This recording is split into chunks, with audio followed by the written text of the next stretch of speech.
Nice to meet you, Miss Price. Hello, I'm Dr. Bailey, one of the SHOs on the ward. How are you?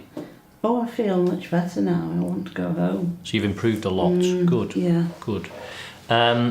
Just tell, because I've read your notes clearly, Yeah. and got a little bit about why you've come in and obviously your investigations that you've had since you've come in. And I'm glad you feel better and you're ready for home in your own words.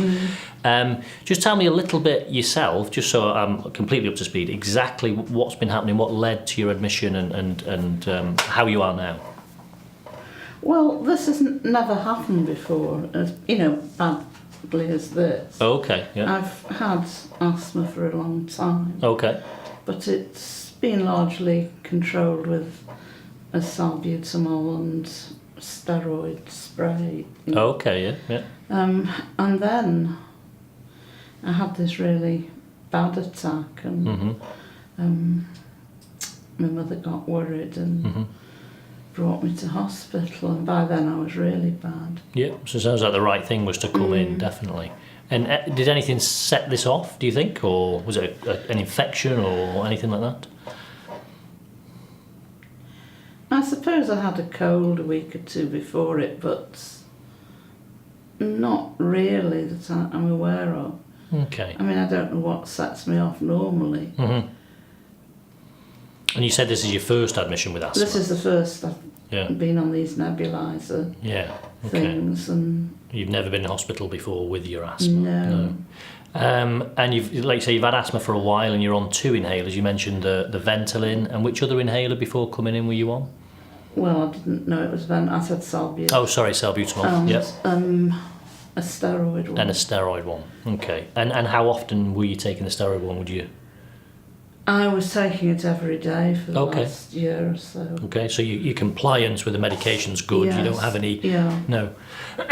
Okay, and since coming in, it sounds as though, as you say, that you were quite unwell, and you obviously needed the nebulizers, which you'd never had before. Yeah. Well, I've never had these high dose steroids before. Yeah. And I think initially, when you first came in, through the A&E department, they give you those steroids via the drip, wasn't it, in the arm? Okay, and now you're on the tablet steroids. Yeah. So this is why I hope I can probably go home. Yes, yeah. I mean, you mentioned the steroid inhaler prior to coming in. Have you any concerns about the steroids, or because obviously you were taking them inhaled prior to coming in via the inhalers, and now you're on initially the drip and then the tablets? I'm more worried about the tablets. Oh, okay. I was told by somebody here that they're very strong. They are strong, but they've certainly made you feel better, haven't they? Well, they have, yes. Yeah. He said, was I worried about the inhaler? I just sort of thought, well, more the tablets. I've got to do that, but the tablets. Okay. Because how long do you reckon I'm going to be on them? Is it for life? No, not at all. No, definitely. They're usually, it's a short, sharp course. Usually with people with asthma, if they get a flare up, and so it's not going to be long. Definitely. What are your specific concerns? You obviously mentioned high dose, and it is 8 tablets a day at the moment, isn't it? It is a lot. But what are your concerns about what they can do, or what do you know about them? Well, I'm not altogether sure, but people always say if anybody's going on steroids, you might have problems with your bones and make you put weight on and sort of all sorts of horror stories. I mean, certainly they can cause various problems, and that's usually in the chronic setting. So if you're taking them for a long time, if you're taking them in short, sharp bursts, as you are at the moment, usually they have no problems at all. They can increase your appetite over a short period of time. Usually that doesn't make you put on weight if you only have them for a short period. Things like osteoporosis, so thin bones, only if you take them for a long time. And things like diabetes and blood pressure and things like that, they can cause other problems, but again, that's only if you take them for a long time. They're usually pretty safe in a short, sharp course, although they can, as I say, change your appetite, or they can change your mood as well. Some people can feel quite euphoric and have a lot more energy. Other people can feel depressed with them. So they can affect your mood over a short period of time, but the other kind of main problems only come if you take them over a prolonged period of time. So I think they're pretty safe as we're giving them in a short, sharp. And I was going to say, the idea would be that we would look at your medication prior to coming in, and we would possibly change that medication. Certainly if you've been on a steroid inhaler, something's happened for you to come into hospital, we'd look at that medication and we'd try and see how we can change it to prevent this from happening in the future, and hopefully prevent you needing further courses of steroids. You see, I'm slightly alarmed by the way you put it before when you said, I've been taking the steroid inhaler, which I'm obviously inhaling. Are you suggesting all those nasty things can happen with the inhaler? No, not at all. There is, very good evidence in medical circles that if you take the tablet steroids, it can cause those problems. But when they look at the inhaler and the inhaled steroids, it doesn't, they certainly don't cause those type of problems that the tablets do. So they are completely separate things, really. And the main reason is the dose. So the tablets are very high dose, and they go, obviously you swallow them, they go into your stomach and they go into your general system. They also go to your lungs where they have an effect, but they have an effect on your general system. With an inhaler, it's totally different. It goes directly into the lungs, and a little tiny bit gets into the system, but not very much at all. So they are completely different things. Although they're both steroids, in a way, they shouldn't really be talked about in the same breath, if you like, because they're completely different, and they're very safe. They do have, you probably noticed that, some people notice they do have some local side effects, as in the steroid that gets at the back of your mouth. That can cause your voice to be hoarse, possibly some thrush in your mouth. But those can be usually treated with gargling and just spitting out. But certainly, yeah, they are the very way you different. put it, I thought you were implying there was as much danger there as with they're totally different. Yeah. Apart from the drugs, is there anything I can do myself to for your asthma? Well, yes. Yeah, certainly. I mean, it depends. You have in your notes it mentioned that you might have you've had eczema in the past, I think. Is that right? Yeah. Yeah. Do you suffer with hay fever? No. So eczema in the past. I suppose what we'd look at, clearly infection can set off asthma, but there are also other triggers. I don't know if you're aware of any triggers that make your asthma worse. Not really, no. I don't think so. No. I think the only thing which has occurred to me since having this bad attack, I work as a secretary in a builder's yard. Okay. Could that have anything to do with it? I mean, as a secretary, you'll be inside. Well, yes, that is why I've never thought about it. So it shouldn't be, unless it's very dusty, and that dust will come inside. Dusty, yeah. Will that come inside and you'll get dusty things around in the workplace where you are? No, but I sort of walk across the yard quite a lot with paperwork and things. Yeah, I mean, it shouldn't do, as long as you're not in that environment on a regular basis or for a prolonged time, then it shouldn't do. So certainly your work can do, but with yourself it sounds like it's probably not a big impact. No, that's the only thing that I can think of. I can't. Do you smoke, can I ask? No. All right, okay, so that's... And do you have any pets at home or anything like that? Yeah, we have a couple of cats, but we've always had. And handling your cats or handling animals, do you think that makes any of your symptoms worse? I can't really tie it up. I mean, we've always had cats, and my asthma didn't start till much later. I would have thought it would have started earlier. Yeah, possibly. And I'm not aware if they're on my knee that then I start. Okay, so you're not, and we can certainly... In fact, if anything, it's usually out of the house that I start. We can certainly do some tests to find out. They're not perfect tests, but we can either do some skin prick tests or some blood tests to see if you are allergic to various different things, including cats. We can have a look at that. So if I had this allergy test... Yes. that would tell me what things to try and keep away. Potentially, yeah, it could help a little bit, and so if there are clear things in the allergy test which you're allergic to, then perhaps we could just explore avoiding those. Yeah. We could look at that definitely. That sounds like a good thing to do.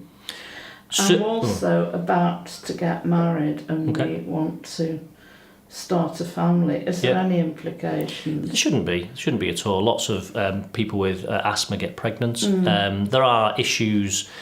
Some people's asthma gets better when they're pregnant. Some people's asthma gets worse when they're pregnant. But as long as we know that you're planning to get pregnant, that's the main thing. Yeah. And as long as you're in close contact, things like the inhaled steroids or the inhaled medication shouldn't have any implications at all. So that's there should be no implications really to getting married, getting pregnant, or having family now. Yeah.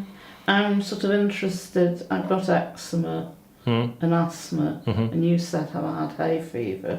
Now, I have heard that those three are linked. They are, yeah. Are they hereditary? There's certainly an increased incidence in families. If one person has those type of things, then they are more common. So I suppose, your question with respect to your family, are they more likely to have asthma, eczema or hay fever? I suppose the answer is yes, but not necessarily. But somebody who hasn't got asthma, eczema or hay fever, their children have a slightly less chance of having it. So there is an increased incidence, but I wouldn't say by no means is it certain that your children will have these things. One in each generation, say, and sort of really thinking about my children. But both my mother and my grandfather have only had one of the things. Yes, yeah. My mother had eczema and my grandfather asthma. I mean, I think technically there is an increased risk, but I don't think it would be huge. No. One thing I just wanted to go back to was, if it's okay with you, is to go back to the fact that you said you wanted to go home. And I suppose we probably should discuss that. Yeah. At the moment you're still on nebulizers. Yeah. Do you feel that you're needing them, or you're still getting out of breath and you need your nebulizer? Well, 2 minutes. It's hard to say really, because no, I'm not getting breathless, but it's presumably because I'm on the nebulizer. I do feel much better in myself, and with the nebulizer I'm not getting breathless. And have you been doing those little blowing tests in that little machine? Yes, so you've been doing those. I mean, what we normally do is we look at that blowing test, which hopefully has improved since your admission. And had you ever done that blowing test prior to coming in hospital? Yes. So, and we normally look at what you would normally get when you're well. Yes. And that's kind of like our aim, really, to try and get you back to that before letting you go home. So there's a couple of things. We need the blowing test, the peak flow, to be at a good range, so we need it to be pretty good, and we also ideally need you to be off the nebulizers for 24 hours. So I think going home today is probably not a realistic option, but I think we can look at, say, do we need to think about stopping the nebulizers now and then maybe looking tomorrow? But so that is a possibility that you could go home tomorrow if we stop the nebulizers today. But I think that's what we'd look at your peak flow, which is the blowing test. Okay, that's. And have you any more questions, or do you think? No, I don't think so. I would very much like to have the test to see. The allergy test. See what I'm allergic to, so I can try and cut it out. And certainly, I know you've looked at the notes and you've seen our asthma nurse already. Yes. So when you do go home, that she will follow you up, and will also get your own GP to follow you up pretty soon as well. So because you've come in with your asthma, we'll keep you under close follow up. I'm sure everything will settle, and we can get you back to your normal self. It's actually terrifying when something like this happens. And, I was incredibly frightened. Yes. Yeah. Anything I can do to avoid that happening again. Definitely, and hopefully, that's what we will look at, and the things that we'll hopefully put in place and make some changes that, hopefully you won't have to come into hospital again, and all your care will be as an outpatient. And hopefully the vast majority of people with asthma will get on top of. And hopefully this is just a one-off. Okay, thanks Excellent. very much. Okay, thanks. Thank you, Dr. Bailey. Would you like to summarise the main points that you think were raised by that discussion? So this is a lady who's been, it sounds like she's had asthma for some time, and this is her first admission to hospital, so clearly something's changed because although I didn't go into it totally, it sounds like her control has certainly been good enough for her not to be admitted to hospital, and she's on both a steroid inhaler and a reliever, a Ventolin. So we discussed really the why she was admitted and looked at any trigger factors for her asthma which maybe could be modified in the future. She clearly wanted to go home, and it sounded like she wasn't appropriate to go home, so we explored why that was the case and why it was probably better that she stayed in hospital until things had improved a little bit more and we had a bit more of a time window before she went home. I think those were and the other issues, obviously, that we did discuss were the fact that she was going to get married and her children's, their risk, which hopefully, put her mind at rest that there is an increased risk, but not massively increased. I mean, asthma's common anyway, as is eczema and hay fever. Okay, and so if she had insisted on going home, how would you have dealt with that situation? Well, I mean, I think initially, which I didn't do actually, is to try and explore the reasons why she wanted to go home. There may be some underlying reason why she had to get home. Mm-hmm. So I think it would be important to try and find that out, which I don't think I did do. But then try and explain the need to stay in hospital, hopefully, and try and sort of gently get her on board initially. If that was failing, then I think you'd probably explain to her that people with asthma, when they're admitted, they can often have a sort of secondary episode and be readmitted. And sometimes that secondary episode can be worse, and she was clearly very frightened initially, so we'd hopefully try and make sure that, try and explain to her that keeping her in a little bit longer should hopefully prevent her getting back into that situation. If she didn't if she didn't want to stay, then clearly she's a very young lady. You'd assess her capacity very quickly. I'm sure the vast majority of people in this situation would have capacity. If she did and she understood the risks, then I think it would be the case where she would self-discharge herself against medical advice. Okay.